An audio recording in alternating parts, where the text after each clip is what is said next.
he knows. And he's been there through thick and thin.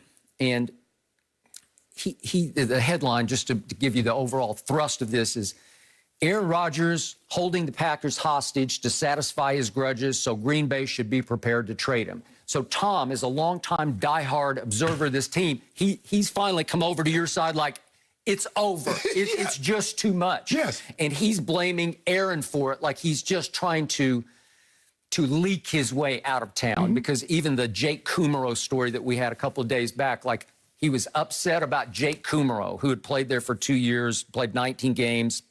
He'd thrown him 32 balls. He caught 20 for 322 yards and 2 touchdowns. And he was acting like because they cut him, and then he went to Buffalo and lasted 6 games, caught 1 pass for 22 yards and got cut, he was making that like the end of the line. That was the point of no return. Well, Skip, you remember the quarterback coach? They fired Alex Van Pelt, and they didn't tell him about it. And it's reported that he had a great working relationship with Alex Van Pelt. Well, that would matter more to me than Jake Kummerow. But Skip, at that point, remember, Aaron had just gone on a big national radio show. I forget which one it was, and just lauded Jake Kummerow as a guy that a diamond in the rough that they'd found, and he was becoming his favorite target. But he's just a street free agent, you know. But Skip, you know what? Maybe he's not that good, but Aaron Rodgers was able to get the best out of him. There are a lot of receivers, Skip, when they played with Tom Brady, they look better than when they went somewhere else. They never made it. So Aaron said Jerry Cook was the same thing. We thought Jerry Cook had found a home in Green Bay. And guess what? Alan Lazard, they ended up cutting him. They ended up re-signing him. But he's like, hold on, wait a minute. It didn't seem like anybody I like y'all want to get rid of. Well, Jordy Nelson was his favorite receiver. And they ended up cutting him. They cut him, and he lasted 1 year with the then Oakland Raiders, and that was the end of his career, right? But what'd you say the headline said? Aaron Rodgers is holding Packers hostage to satisfy his grudges, so Green Bay should be prepared to trade him. I told you last year when they did this, I said if he ever get back in a power position, he was going to do it. I have told you from the start, Aaron Rodgers is the LeBron James of the NFL. He can be a thin-skinned, finger-pointing, blame-deflecting diva. And when he gets his back up on something, he is impossible to deal with. And I think if everybody really knew what had gone on behind the scenes with this Packers regime and Aaron Rodgers, it's probably so ugly but so petty that a lot of people would lose some respect for Aaron and maybe some sympathy for Aaron. Because I think he is the all-time handful to deal with. Well, Skip, I think all quarterbacks are like that. All quarterbacks have a little Petty Ruxpin or Richard Petty, whatever you want to, Petty LaBelle. Because, hey, think about it. What's the difference between what he's doing and what Tom Brady did to get Jimmy Garoppolo up out of there? Yeah, but that was push came to shove. Why are you worried about it? That's either stay or go, man. Hold on, wait a minute. He's about to be pushed out the back door. I just want to know. Now, Terry said he don't have anything to worry about. That's Tom Brady, 5-time Super Bowl. Okay, but Tom had already put him in the shadows. He'd gone to practice battle with him and beaten him out, quote unquote, not had any worry at all about him. And all of a sudden, the handwriting on the locker room wall became clear that, wait a second, Belichick's going with Garoppolo. I thought the job of the player was to shut up and just go play football. Don't worry about what front offices may or may not do. So now we can tell Aaron Rodgers, shut up, just go play football. But Tom Brady, you are well within your right to go upstairs, to go over Coach Belichick's head. I don't really see the difference. Well, how many Super Bowls had Tom Brady won by that point? But you got to be careful by evaluating, saying because someone. But like, I get it, Skip. I get it. Like I said, we know this about quarterbacks, Skip. They're very sensitive. You talk about thin skin. Quarterbacks have the thinnest of skin. I've been trying to tell people that for the longest, but people tell me, Shannon, you don't know what you're talking about. I've been around them too much. But it's okay for Tom Brady to, as you say, go upstairs. I think he went over to Kraft's mansion, knocked on the door one night and said, hey, him or me. It's come to that point where I'm either going to be gone or you're going to make sure that he trades Jimmy G. One way or the other. Which is it? We've reached the point of no return. Well, this is no point of no return because, remember, they have Jordan Love right now on the Aaron Rodgers plan. How long did it take Aaron Rodgers to win the job from Brett Favre? It took 3 years. So let me ask you a question, Skip. If you have your guy, Skip, I don't believe they would have made the move had Brett Favre not kept waffling about I'm retiring, no, I'm coming back. I'm retiring, I'm coming back. No, I think I'll retire again. No, I'm coming back. He was. And Ted Thompson, I think, was the general manager at the time. He was. Said enough is enough. He put his foot down.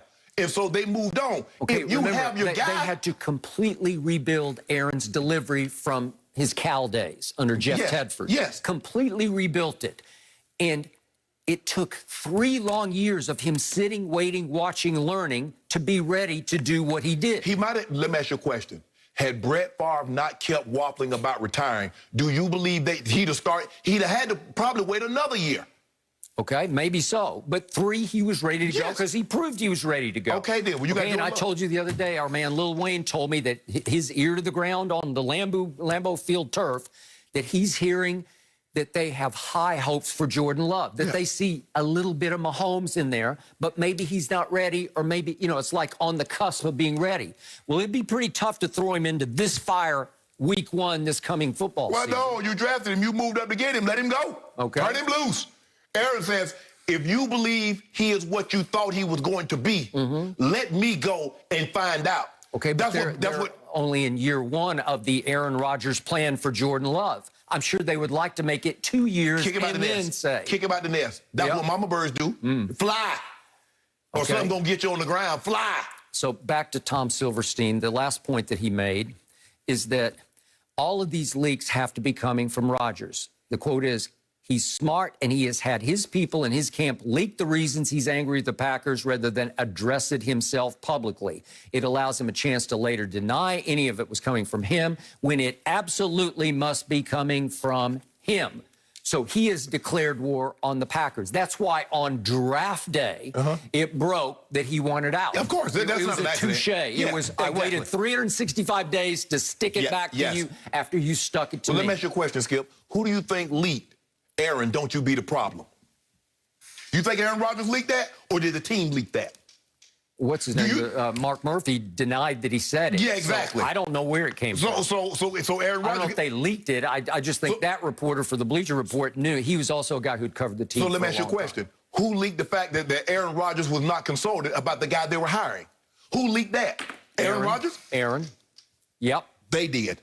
No. They say they did not consult with Aaron Rodgers. Aaron said no, they did not. But I think he started that ball rolling. See, you can't have it both ways. You can't leak information and then get mad when a player leaks said information. What you could have had, Skip, this is not to say it wouldn't have blown up the way it has, but you could have easily said, Aaron, we're looking at drafting a quarterback. Now, maybe we might have to move up to get him, or one might fall into our lap. But we're looking to take a quarterback in the first round. Skip, if you do that and Aaron gets mad, okay, so be it. But at least you've given him the heads up. Someone of Aaron Rodgers' credentials. I believe he earns that. Okay. So here's what steams me, irks me, and ultimately amuses me about this whole mess. What? Is that Aaron Rodgers is so skilled at this that he has managed to deflect all blame off him for what just happened back in January at Lambeau Field. That he fell to 1-4 in NFC Championship games. He has let down, it's not Tidal Town anymore, it's Tidal Wave Town, because they keep getting hit by tidal waves in big playoff games. Yeah, look, I was one of the first to say Aaron Rodgers did not play well. He needed to play better. I believe he should have made the play. He should have run the football. So I was one of the first ones that did not let him off the hook for what transpired in the NFC Championship game. Thank you for that. But the fact of the matter is that when you look at the totality of it, they've drafted one skill player in the first round in Aaron Rodgers' tenure. Now, I don't really know, with the head Donald Driver, Skip, that's like saying they drafted Shannon Sharp for John Elway. They drafted Shannon Sharp in the 7th round. Okay. Is Devontae Adams any good? Why didn't you take him in the first round if you believe that good? Is he not, top 2 or 3? A lot of people think he's top 1. Let me tell you what they did. Now, at the beginning of last season, what did B.A. Bruce Arians, the head coach of Tampa, say about AB? Tell me what he said, Skip.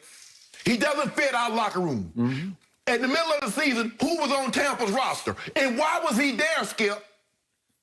Okay, and your point is? My point is Aaron Rodgers says, hold on. Heck, a guy can come from a new destination. Go there and have some say about the roster. I've been here 15 years, and you tell me to just throw passes and shut up? Tom Brady had won 6 Super Bowls. He had won nothing in Tampa.